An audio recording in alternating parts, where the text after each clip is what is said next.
네, 뭐 여러 가지로 바쁘실 텐데 이제 이렇게 찾아뵙게 돼서 오늘 좀 죄송하기도 하고 하여튼 이왕 온 김에 주택 임대차 분쟁 조정과 관련해서 최근에 벌어지고 있는 상황에 대해서 좀 여러 가지 알고자서 여기 왔습니다.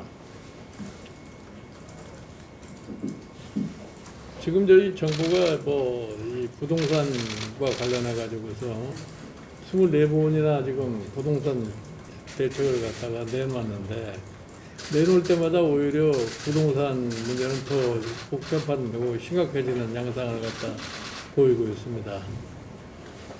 그리고 최근에 와서는 특히 소위 임대차 3법이라고 하는 것을 만들어 내고 난 다음에 그것이 오히려 임차인, 임대인 이런 사람들에게 더 복잡한 문제를 야기시켜가지고서 분쟁의 소지가 더 크지 않느냐 하는 이런 생각을 갖게 됐어요. 그래서 사실 이게 참 정부가 매번 정책을 발표할 때마다 성과는 이루지 못하고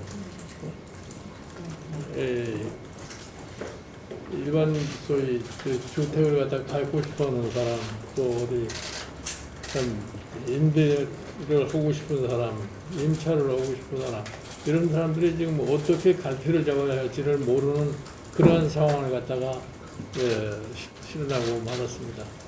그래서 지금 현재 이 임대차 보호법이 생겨난 다음서부터 이게 실질적으로 어떻게 제대로 실행이 되고 있고 여기서 나타난 하여튼 문제가 뭐고 이런 문제를 해결하기 위해서 여기 저희 주택 임대차 조정위원회는 어떤 역할을 하고 있는지에 대해서 좀 상세하게 좀 파악을 한번 해보려고 오늘 여기 방문했습니다. 하여튼 여러 가지로 좀 수고들이 많으시는데 지금 현 상황을 좀 실질적으로 좀 설명을 좀 해주셨으면 감사하겠습니다.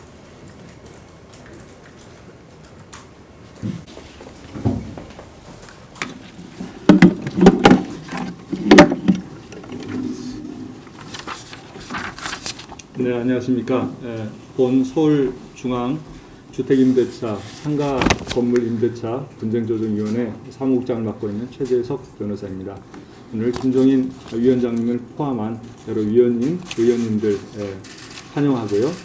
저희 하는 업무에 대해서 편안하게 최대한 성의를 다해서 잘 보고를 드리도록 그렇게 하겠습니다. 지금 이미 배포한 그 자료를 중심으로 말씀을 드리겠습니다.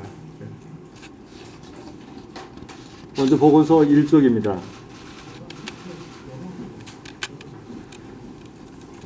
저희 조정위원회는 주택임대차 보호법, 그다음에 상가건물 임대차 보호법의 근거 규정을 두고 있습니다.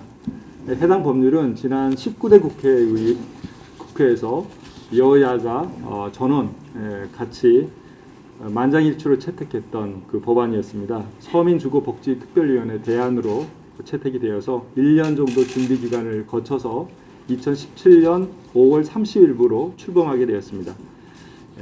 서울을 비롯해서 한 달 후에 수원, 대전 등 5곳을 포함해서 지금 현재 총 6개 지구에 운영을 하고 있습니다. 작년 4월부터는 상가건물 임대차 분쟁 조정을 같이 통합해서 운영을 하고 있습니다. 총 조정위원회의 인력 현황은 보시는 바와 같습니다. 다음 쪽입니다. 저희의 2017년 이후의 실적을 간단히 말씀드리겠습니다. 총 누계는 지금 보시는 바와 같고요. 2017년에는 총 1000여 건을 접수를 해서 처리를 하였습니다.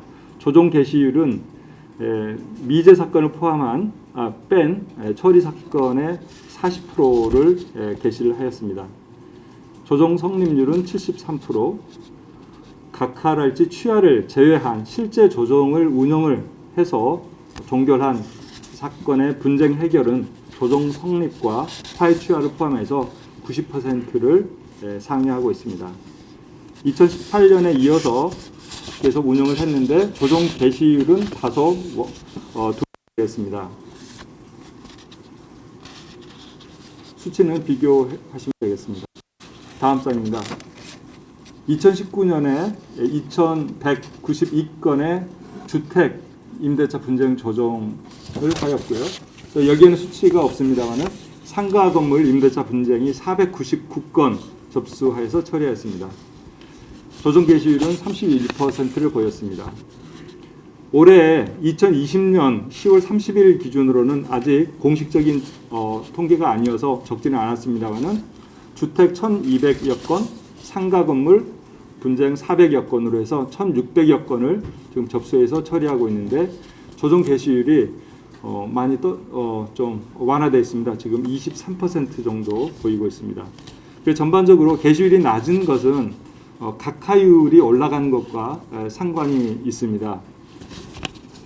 그것과 관련해서는 좀 이따 그러니까 제도 개선 건의와 관련해서 말씀을 드리겠습니다. 임대차 3법 시행을 전후한 분쟁 유형을 간단히 말씀드리겠습니다. 원래 이 분쟁 조정은 임차인이 임대인보다 훨씬 많이 이제 신청을 하고요. 그래서 한 80% 넘는 게 이제 임차인의 신청 사건입니다. 당연히 임차인이 이제 신청하는 그 청구 취지는 임대 보증금을 돌려달라라는 보증금 반환 신청이 가장 많습니다. 그리고 임대인의 입장에서는 주택을 돌려달라랄지, 그 다음에 공통적으로 계약 갱신이랄지, 또 손해배상과 관련된 그런 분쟁이 많이 있습니다. 그런데 2020년 7월 31일 계약 갱신 요구권이라는 제도가 신설되면서 그것과 관련한 임차인과 임대인의 계약 갱신 요구권 행사와 거기에 대한 임대인의 갱신 거절 행사와 관련된 분쟁이 저희 서울조정위의 경우에는 어제까지 39건이 접수되어서 처리되었습니다. 그런데 이 사건은 실제 계약 종료, 계약 갱신과 관련된 사건명으로 부여가 되기도 하지만은 뭐 기타 사건이랄지 다른 사건명으로 분류가 되는 점이 있습니다. 그래서 그 사건 중에서 조정 성립이 5건, 화해 취하로 원만하게 종결된 게 6건이었고요. 나머지 사건은 각하랄지 취하 등으로 마무리가 되었습니다. 참고로 앞에서 말씀드렸던 이 통계를 다시 한번 청구 취지별로 분석을 하면은 말씀드린 대로 주택 보증금의 반환 청구와 임대차 목적물의 유지 수선 의무와 관련된 분쟁이 가장 많이 있습니다. 다음 장으로 넘어가겠습니다. 5쪽입니다. 임대차 3법 시행 이후에 주택임대차 관련한 상담 현황입니다. 이것은 저희 서울조정위원회를 포함한 전국의 6개 조정위원회가 상담한 그 통계이고요. 이외에 저희 구조 파트에서 번일공단의 구조 파트에서 하는 상담의 현황은 별도로 있습니다.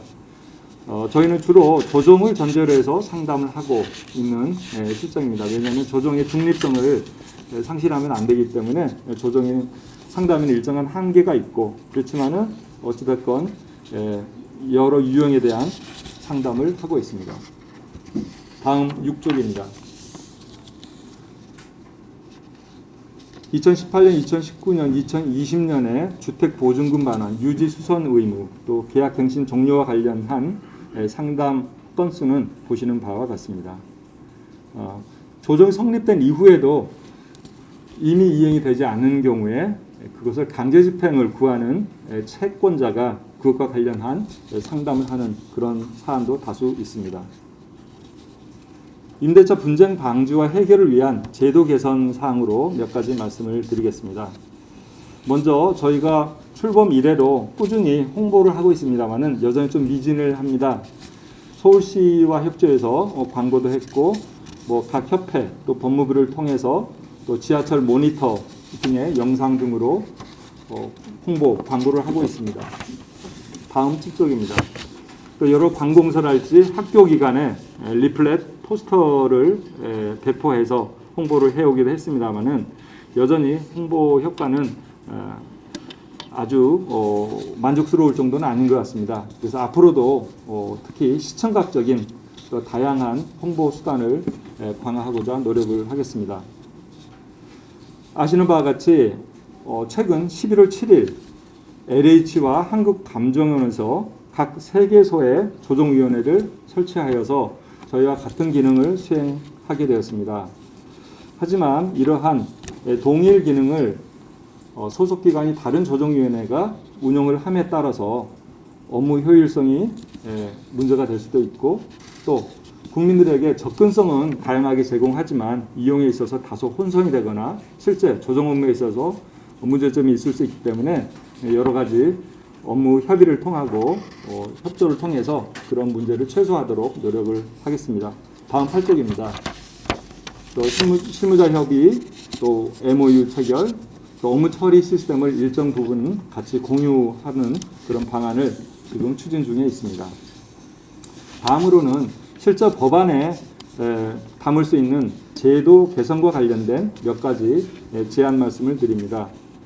지금 첫째, 지금 주택 임대차, 그다음에 상가 건물 임대차와 관련된 분쟁은 해당 법률의 적용을 받는 임대차에 관해서 적용을 하도록 되어 있습니다.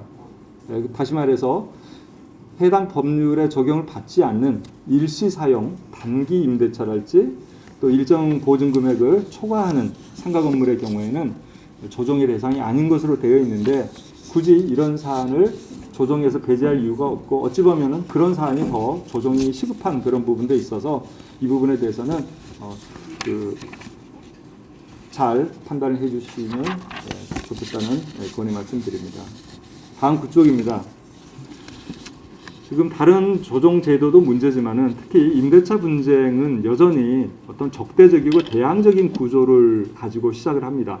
다시 말해서 당사자 중 어느 일방이 상대방을 상대로 조정을 신청하다 보니까 마치 소송에서의 원고와 피고와 같은 그런 대항적인 구조를 갖게 되고, 그러다 보면 또 상대방인 피 신청인은 조정에 대해서 순응하지 못하고 계속 부정적인 그런 입장을 제시하고, 또 그게 조정 거부로 이어져서 각하 종결이 되는 그런 다수의 사안이 발생할 수밖에 없습니다.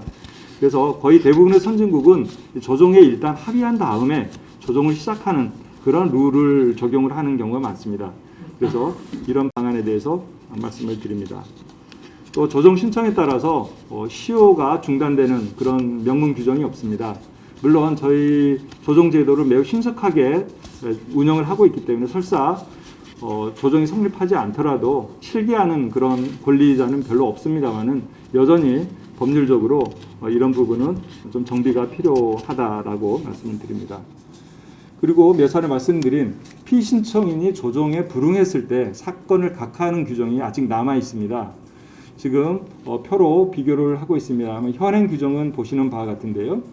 피신청인이 조정에 응하고자 하는 의사를 적극적으로 표시해야지 조정 절차가 개시되는 그런 스킴을 가지고 있는데요. 이게 12월 10일부터는 개정된 법률이 적용이 되어서 피신청인이 조정에 응한다는 의사를 표시하지 않아도 조정 신청과 동시에 조정 절차가 자동 개시되도록 되어 있습니다. 이것은 지금 여기 계시는 김연아 위원님께서 지난 20대 때 대표 발의한 그 내용에도 포함되어 있었는데요. 그런데 그 발의안에는 이렇게 자동 개시를 하면서 피신청인의 조정 불응으로 인한 각하 종결 규정을 그것도 같이 삭제하는 그런 내용이 있었는데, 그 부분은 포함되지 않고서 여전히 피신청인이 조정에 불응하는 적극적 의사를 표시하면 각하 종결하도록 되어 있습니다. 그래서 지금 개정 규정으로 인해서 어느 정도의 효과는 있겠지만 궁극적인 효과는 없기 때문에 여기에 대해서 국회에서 깊은 논의를 해주시면 감사하겠습니다. 참고로 지금 최승재 위원님께서 대표 발의한 그 각하에 관한 개정안이 계류 중인 것으로 알고 있습니다. 기타 간이 조정 방식이랄지 임의 조정 방식에 대해서는 여러 조정 실무계나 학계에서 얘기가 되고 있는 것이기 때문에 여기에 대해서도 한번 같이 교류를 해주시면 좋겠습니다. 또 송달이 되지 않아서 사건이 더 이상 가지 않는 경우가 많은데요. 상대방의 주소를 쉽게 알 수 있는 방법은 주민등록법상에 상대방의 주민등록처번을 발부받는 방법인데요. 거기에 대한 근거 규정이 조정 신청인의 경우는 지금 아직까지는 없습니다. 그래서 이런 것도 입법의 보완이 필요하다라고 생각합니다. 마지막 장입니다. 기타 서면 중재 합의로 이례적인 분쟁 종결을 하는 것도 다른 여러 조정 제도에서 채택하고 있는 내용이고요. 또 최종적인 조정 결과에 재판상 화해 효력을 부여하는 그런 방안 역시 김연아 위원님의 그 발의 내용에는 포함되어 있었습니다만은 이것은 지금 폐기되어 있는 상태이고 또 여기에 대해서는 여러 찬반 또 신중론도 있기 때문에 여러 가지 종합해서 잘 고려해 주시기를 부탁드립니다. 이상 보고를 마치겠습니다. 5페이지 보시면 상담 현황에 보면 이 임대차법 8월 시행 이후에 바뀐 것이 뭔가 이렇게 보니까 그 부분이 제일 많이 바뀐 것 같고 그래서 앞으로도 주택 임대차의 임차인과 임대인 간의 이 갱신에 대해서 좀 많은 분쟁이 있을 것 같다는 생각이 듭니다. 우선 뭐 이게 상담만 벌써 이렇게 늘어났는데 이 상담이 그대로 조정 신청으로 이어지는 건 아니잖아요, 그죠? 그래서 이런 부분 앞으로도 좀 계속 우리가 좀 관찰을 해볼 부분이다 생각이 되고요. 말씀하신 이런 분쟁조정위원회가 이원화되어 있다는 것은 좀 문제가 있다는 생각이 듭니다. 서로 기준도 다르고 그럴 수도 있으니까 또 그리고 국민들도 이제 혼선을 가져올 수도 있거든요. 그래서 그런 부분 좀 문제가 되지 않을까 그래서 좀 한번 정리를 해보도록 하겠습니다. 또 하나는 이제 이 분쟁 조정이 좀 그래도 상당히 좀 전문가들이 이렇게 하고 계시기 때문에 재판에 이제 사전적 절차로서 이행이 돼서 그거에 대해서 이제 수용을 하는 비율이 상당히 높던데 그렇게 그런 권위가 있을 때 제도적으로 상당히 좀 미흡한 부분이 있습니다. 아까 보니까 피신청인이 응하지 않을 때는 이렇게 강제할 수 없다든지 또 제도적으로 뭐 주소를 몰랐을 때 주소를 확보할 수 있는 규정이 없다든지 여러 가지 이런 제도도 좀 보완이 되고 그래서 이 임대인 간 임대차 하시는 분들끼리 좀 원만히 이렇게 해결이 되는 게 가장 좋은 방법 아닌가 생각이 됩니다. 임대차 분쟁 조정위원회의 기능이 좀 더 활발히 이루어져야지 될 것으로 생각이 됩니다. 다만 이제 여러분이 이렇게 임대차 분쟁 조정위를 하시면서 정책적으로 이런 게 좀 보완이 돼야 될 일들, 임대차 분쟁 조정을 하면서 느끼는 것, 임대차 간에 문제가 있는 이런 사항들은 정책적으로 좀 건의될 사항도 이 중에서 많이 나오지 않을까 생각됩니다. 특히 지난번에 임대차 3법을 더불어민주당 축으로 해서 일방적으로 이렇게 통과시키고 나서 많은 혼선을 가지고 있는데 이것이 이제 사회에 많은 문제를 일으키고 있습니다. 그래서 전세값이 갑자기 그냥 막 치솟아 지금 73주간 올라가고 또 전세 물량이 대폭 줄어서 전세를 살고자 하는 사람들이 전세를 살 집을 얻기 어려운 그런 문제들이 있어가지고 이런 부분들도 우리가 좀 보완하려고 노력을 하고 있는데 이 일을 하시면서 이런 부분까지도 한번 좀 상담을 하시고 하실 때 이런 것들이 좀 보완이 돼야 되겠다는 것을 현장에서 느끼시면 저희들한테 좀 알려주어서 국회에서 정책적으로 보완이 될 수 있도록 그렇게 해주시면 고맙겠습니다. 이 질문 겸해서 또 부탁도 드렸습니다. 최근에 임대차 3법 통과하고 난 다음에 제일 문제가 됐던 게 뭐냐면 전세에서 월세로 전환하는 과정 속에 거기에서 발생하는 임차인과 임대인의 마찰은 많습니까? 어떻습니까? 지금 현재 상태에서? 전세에서 월세로 전환하는 비율은 그렇게 폭증하지는 않습니다. 왜냐하면은 이번에 계약갱신 요구권이 들어왔지만 그 계약갱신 요구권의 행사로 인해서 계약이 갱신되는 경우에는 월세를 포함한 보증금, 그다음에 모든 차임이 역시 5%의 제한을 적용을 받기 때문에 그렇고요. 또 보증금의 일부가 월세로 전환되는 경우에도 종래에는 4.0%의 제한이 있었는데 지금 시행령이 바뀌어서 2.5%의 캡이 씌워져 있어서 그것은 일종의 강행 규정이기 때문에 그래서 임대인들도 상당히 이해를 하고 존중을 하고 있는 편입니다.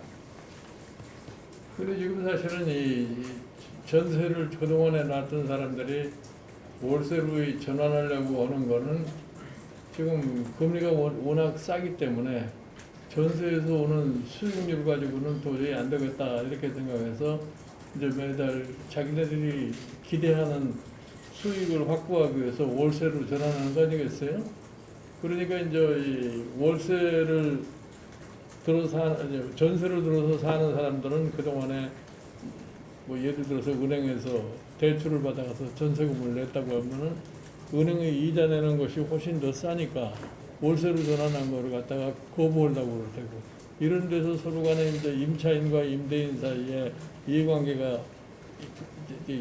다르기 때문에 거기서 이제 분쟁 같은 소지가 날 수밖에 없는데 그런 상황에 대해서는 여기 분쟁조정위원회에서 어떻게 해결을 할 수 있어요?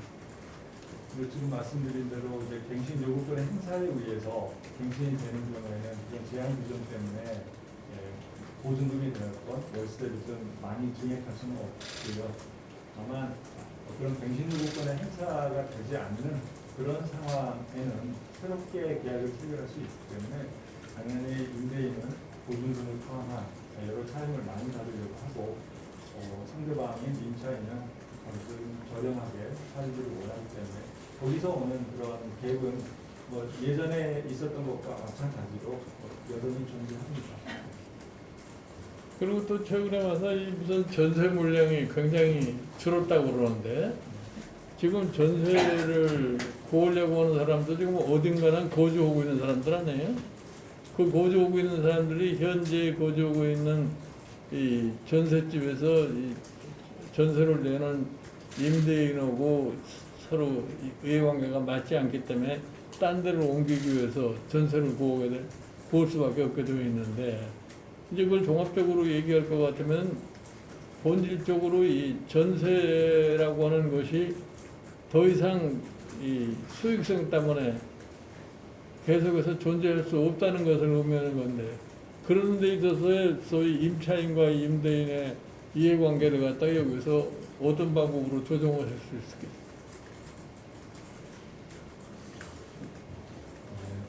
네, 역시 그런 상황에서 늘 어려운 그런 부분인 것 같은데요. 그래서 저희가 그런 경우에 현실이 그렇습니다. 월 차임액을 너무 증액하게 되면 임차인 사실 견딜 수 없기 때문에 그런 부분에 대해서는 보증금의 비율을 유지해달라라고 임대인을 설득을 하고요. 그 다음에 지금 위원장님께서 지적하신 여러 가지 이제 저리의 그런 상황에서 여러 임대인의 이제 이러저러한 부담 가중으로 인해서 임대인의 입장도 뭔가는 좀 더 확보를 해야 된다는 그런 필요성도 또 역지사지로 존중할 필요가 있지 않느냐라고 해서 양측을 설득을 해서 접점을 찾아주려고 노력을 합니다. 그렇지만은 말씀하신 대로 그 갭이 큰 경우에는 또 어느 한쪽이든 물러서지 않고 단기간 경우에는 조정이라는 것은 자율성을 전제하기 때문에 한계는 있을 수밖에 없습니다. 근데 그것은 법원으로 가더라도 법원에서 그런 분쟁을 판결로 처리하는 것은 더 난망한 일입니다. 어찌됐든 인내심을 가지고 조정을 통해서 파일을 추구하는 이런 방법이 결국 가장 최선인 것 같습니다. 어떤 그런 어려움에 있는 임대인 임차인들을 위해서요, 저희가 최선을 다해서 돕도록 하겠습니다. 그런데 여기에서 주로 조정을 하실 수 있는 것은 법률적인 판단에 의해서 양쪽에 양해를 구해야만이 조정이 가능할 텐데 이게 지금 단순히 법률 문제가 아니라 이 경제의 이해관계 때문에 임차인과 임대인 사이에서 발생하는 지금 이 분쟁이 많을 거란 말이에요. 근데 그런 거를 사실은 어떤 법률적인 어떤 기반하에서 조정이라는 것이 거의 불가능할 거라고 나는 생각을 하는데, 그런 거를 해결할 수 있는 방법이라는 것이 이 조정위원회는 가질 수가 없다고 보는데 어떻게 생각하세요? 네, 그렇습니다. 예를 들어서 조정이라는 것은 양 당사자의 자발적인 합의에 이르도록 이렇게 중간에서 제3자인 조정자가 도와주는 것인데요.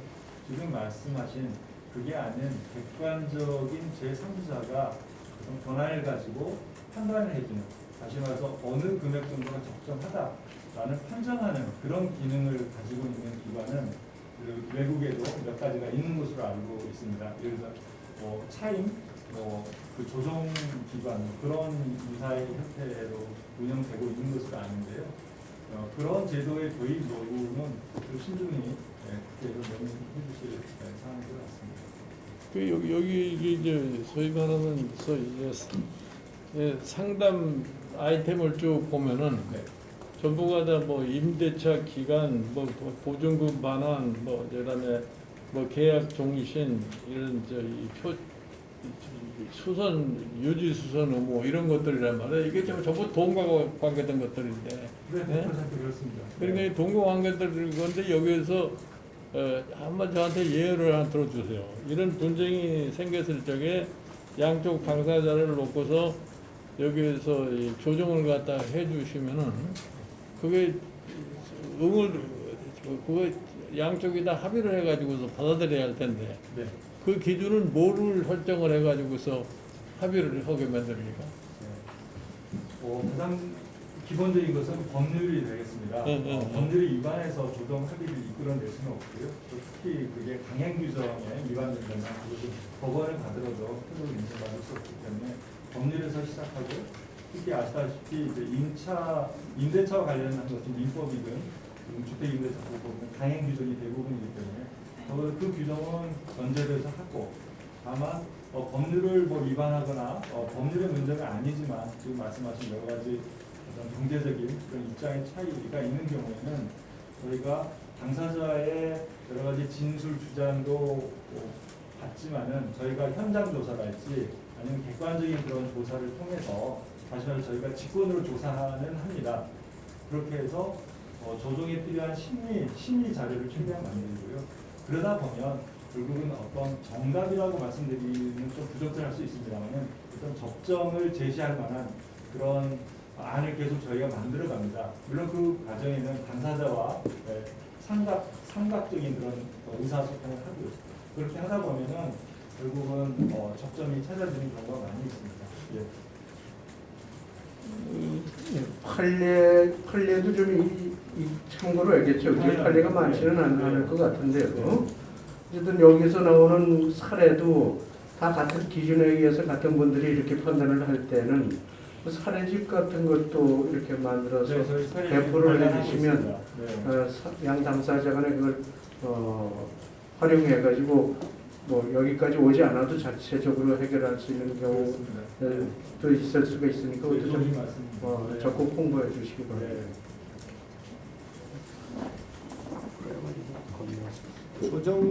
조정하고 소송도 같이 갈 수 있잖아요. 지금도 같이 갈 수가 있어요. 조정을 하면서 소송도 갈 수 있거든요, 법원으로. 네, 사람이 많이 늘어나신 것 같습니다. 아까 이제 저희 김종인 위원장님 말씀하신 거에 제가 좀 덧붙여 질문을 하나 드리자면, 지금 임대차 보호법에 임대 기간하고 임대료에 대해서는 구체적인 수치, 기준이 있다 보니까 아까 경제적인 문제가 발생했을 때 법률에 의해서 조정하신다고 하면 그건 명확한 기준이 있는 것 같습니다. 그런데 지금 여기 분쟁의 많은 부분을 또 차지하고 있는 게 바로 수선유지와 관련된 부분인데요. 수선유지는 뭐 이렇게 항목이 좀 일부 되어 있지만 수선유지에 대한 서비스 수준이라는 것은 굉장히 천차만별이지 않습니까? 근데 이런 것들에 대해서 그 서로 이견이 있을 때, 예를 들어서 보일러를 고쳐달라고 하는데 세입자가 원하는 보일러 수준과 집주인이 최소한으로 제공하려고 하는 보일러 수준이 다를 수 있지 않습니까? 그래서 이제 이런 것들이 일종의 이제 질적 어떤 서비스 수준에 대한 분쟁이 있을 때는 어떤 근거로 하시는지 좀 궁금하다는 생각이 하나 들고요. 두 번째는 그 요즘 퇴거 위로금이라고 해서 이제 계약갱신 거절할 때 저희가 사례를 주는 게 조금씩 나타나고 있습니다. 근데 그런 게 저희 지금 분쟁 사례에서 어느 항목에 잡히는지, 근데 제가 좀 특징적으로 본 건 그 분쟁 유형에 지금 기타 항목이 생각보다 비중이 늘어나고 있어요.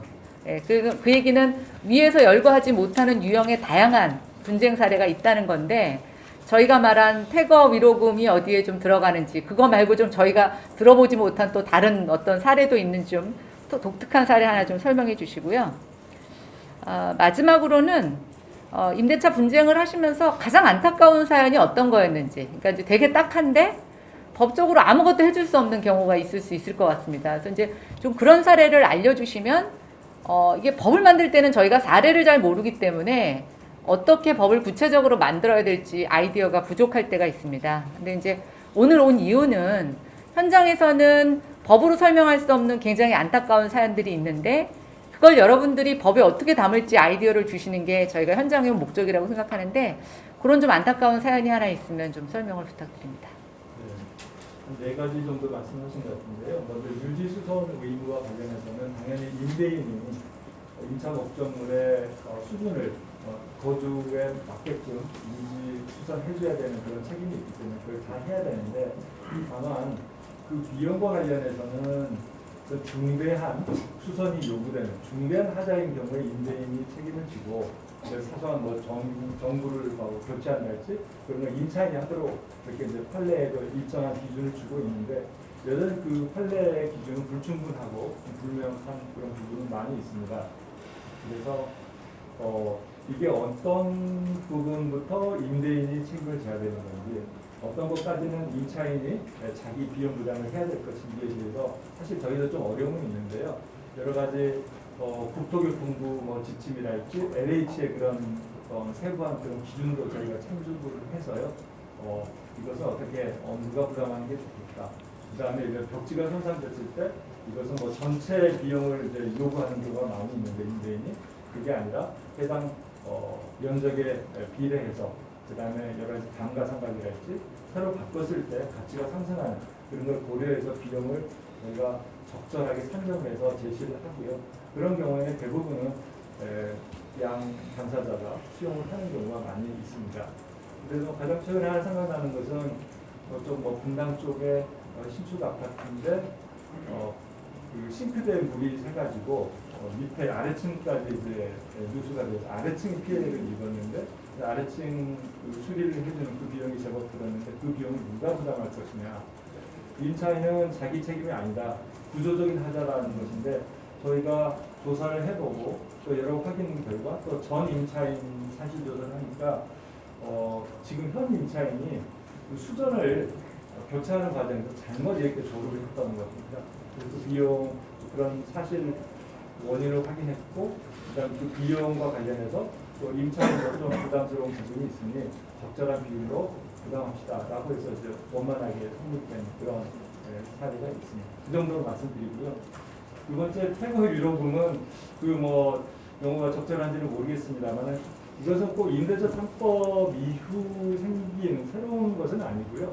늘 상가든 주택이든 이런 어떤 명목을 특정하기 어려운, 또 굳이 명목을 정한다면은 위로금이랄지 합의금이랄지 이삽이랄지 그런 각가지 형태의, 그러니까 법률상 지급하지 않아도 되는, 굳이 말하면 자연채무인데 지급하는 그런 합의 사례가 많이 있습니다.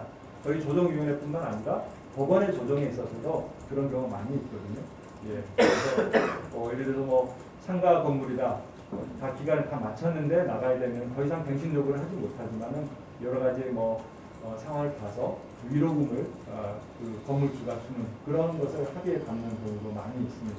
그래서 이 부분은 이 제도가 소프트 랜딩하는 과정에서 적절하게 이렇게 적정을 찾아질 거라고 생각이 들고요. 또 그다음 너무 과도한 요구를 하면은 임대인 역시 그것을 응하지 않기 때문에 이런 부분은 좀 약간의 그 범퍼 역할을 하는 그런 순기능도 있다. 이렇게 제 개인적인 말씀을 드립니다. 그다음에 소액 사건은 특히 이제 저희도 많이 안타까워하는 그런 사례들입니다. 이 주택임대차, 상가임대차의 그 유형은요 매우 극단적입니다. 중간의 형태도 있지만은 엄청 금액이 큰, 그래서 뭐 강남권에 10억, 20억 보증금, 그다음에 수십억의 건물 보증금을 가지고 다투는 것도 있지만은 정말 몇만 원, 몇천 원 가지고 다투는 경우도 많이 있습니다. 복구노인이랄지 아니면 유학생, 그다음에 이주 노동자, 그런 분들이 정말 열악한 그런 주택에서 살다가 나가면서 집주인들이 예를 들어서 월세를 자기 임의로 더 깎아버린달지 아니면 관리비 명목으로 얼마를 덜 준달지 그런데 그것을 소송으로 이렇게 권리구제 한다는 게 사실상 불가능하지 않습니까? 그래서 그런 경우를 위해서 이 조정위가 굉장히 역할을 해야 되는데요. 그런 경우에 저희가 임대인을 많이 설득하고 그런데 막상 그런 경우일수록 쉽지 않은 그런 분들이 많아서 그러면은 결국 조정이 성립되지 않고, 그러면 그런 경우에 그 아주 초소액 임차인들은 어디 가서 호소할 것이냐, 소송을 한다는 게 사실 쉽지 않아서, 그렇다고 해서 비법률적인 그런 수단을 써서 되면 안 되기 때문에 어떻게 해서든 그런 사안도 한 건 한 건 저희가 양 당사자를 설득해서 어떤 할 수 있는 그런 제도를 좀 보완하는 것을 고민을 하고 있고요. 그것은 아무래도 좀 법제적인 게 필요할 것 같습니다. 그리고 안타까운 것은 제가 방금 말씀드린 그런 사례에 그런 연세 드신 분들 또 젊은 그런 학생들 또 외국에서 오신 분 그런 분들이 좀 그렇고요. 또 가장 저희가 좀 어려운 게 상가의 권리금 문제입니다. 권리금이라는 건 워낙 금액도 크고 또 권리금 산정이라는 것도 사실 객관적인 기준이라는 것도 사실 없습니다. 법원 소송에서도 권리금이 다투어지지만은 다 감정에 맡기는데 그 감정 결과를 인정하는 것도 재판부는 늘 부담스러워하는 그런 측면이 있어서요. 그런데 권리금은 또 인정하지 않을 수는 없고요. 지금 고용 판례 이후에 또 지금 법에도 지금 들어와 있기 때문에 그런 부분을 아무튼 좀 이렇게 좀 고민해 주시기를 요청드립니다. 여기에 그 상담을 하러 오는 계층은 주로 어떤 계층이 제일 많습니까? 네, 말씀드린 대로요. 10건 중에 8건은 임차인 측이고요. 그다음에 2건 전후 있고, 전후가 이제 집주인, 상가 건물주 그런 거라고 말씀드릴 수 있고, 그다음에 상담의 방식은 온라인으로도 가능하고 또 전화라도 가능하고요. 저희가 이제 접수해서 전화 상담도 해주고 즉시 관련 전화로 저희가 가용하면 다 해줍니다.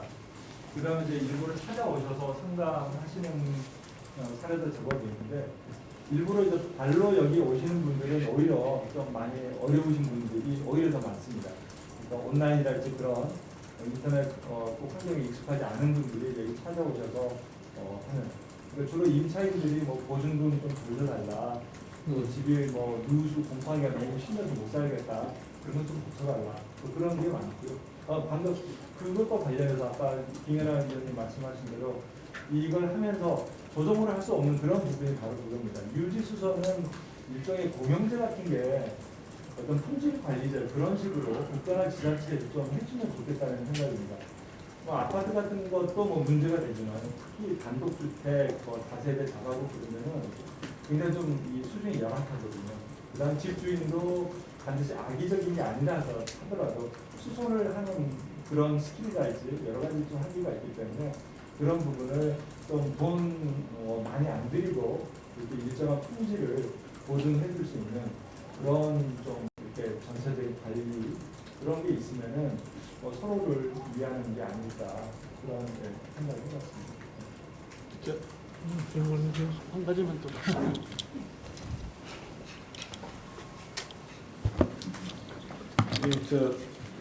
한 가지 사실관계만 좀 확인하고 싶은데요.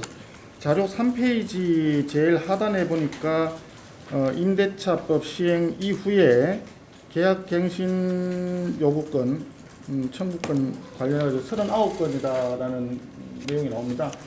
근데 그 39건이 뒤에 보니까 접수 단계에서 내용을 기타 계약갱신 종료 손해배상 주택은 다양한 케이스로 다른 데서 들어가서 여기 숫자가 정확하게 어딘지 모르겠어요. 그런데 제가 궁금한 거는 39건이 서울중앙 분쟁조정위원회에 접수된 것만 얘기하는 건지 아니면 전국 서울만 그렇다는 거죠.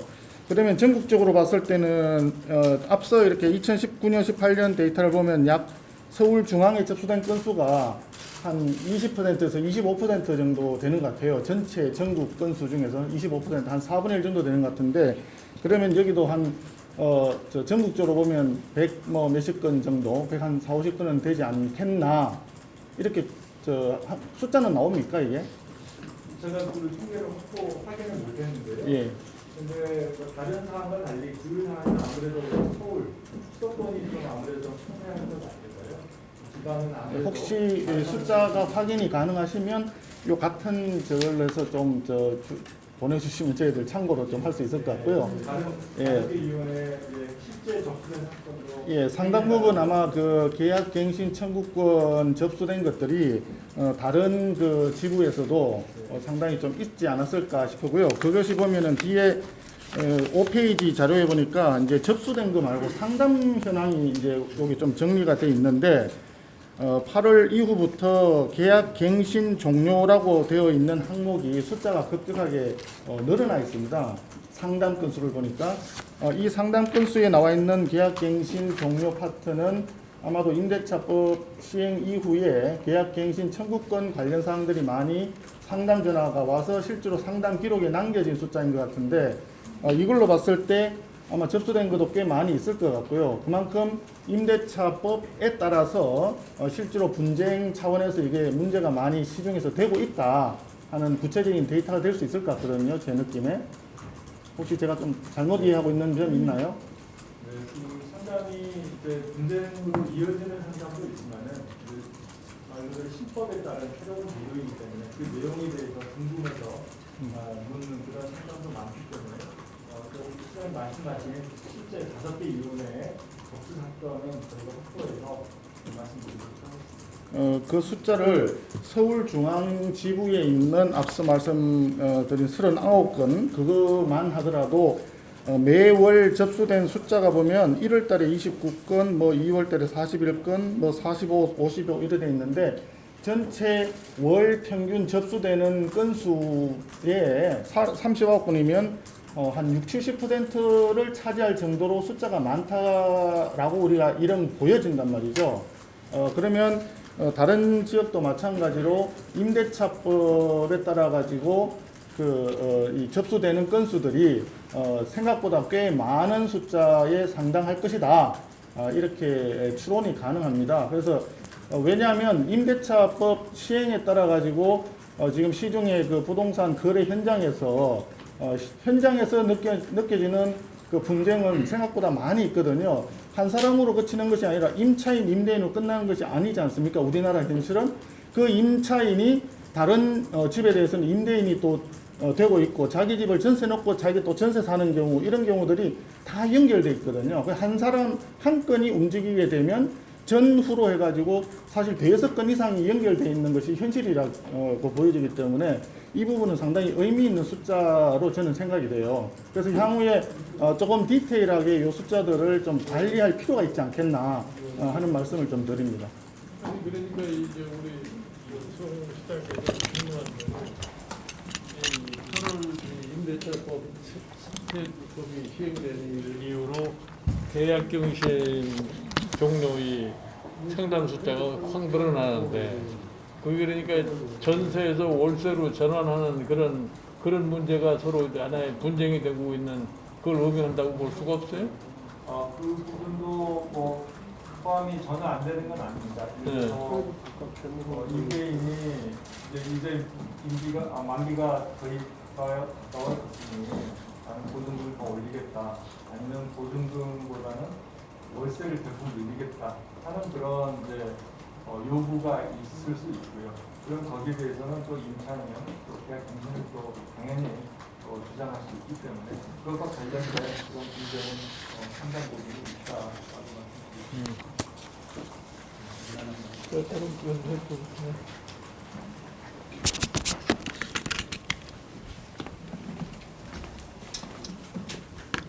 임대차 3법 이후에 아마 분쟁조정위원회의 역할들이 훨씬 더 강화되지 않을까라는 생각이 듭니다.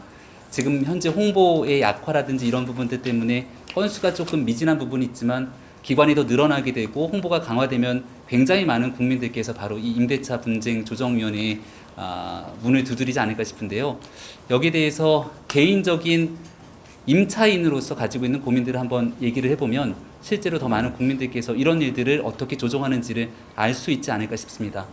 첫 번째로 저는 지금 현재 전세를 살고 있는 임차인인데요. 지금 한 1년 정도를 살았고 이제 1년 뒤면 계약이 종료됩니다. 한 6개월 정도 뒤가 되면 이제 마음이 불안해지기 시작합니다. 집주인에게 연락이 오지 않을까. 제가 들어갔을 때의 전세금과 임대차 3법이 통과되고 난 이후의 전세금은 약 2억 원 정도의 차이가 납니다.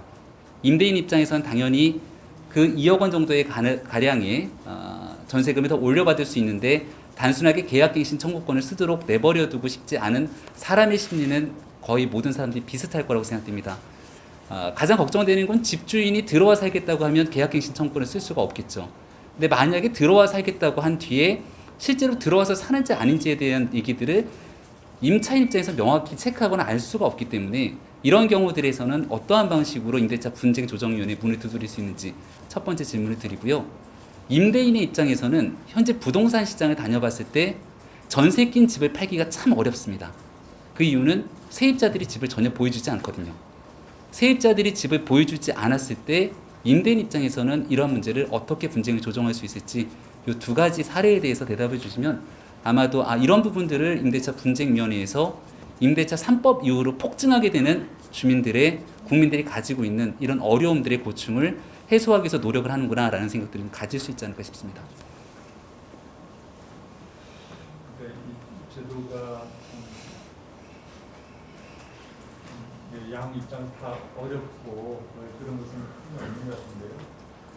그리고 실거주 처음 말씀하신 것 관련해서 임차인 입장에서 그러니까 이제 임대인의 이제 실거주 계획에 대한 판단, 검증을 어떻게 할 것이냐. 그래서 지금 시행령에는 2주 이후에 퇴거 이후에 여전히 어떤 권리 이해관계자로서 그 기존 주택의 주소지에 여러 가지 전입 상황이랄지 또 확정 일자를 부여받았는지 그런 부분을 이제 확인할 수 있는 그 권리를 주었지 않습니까?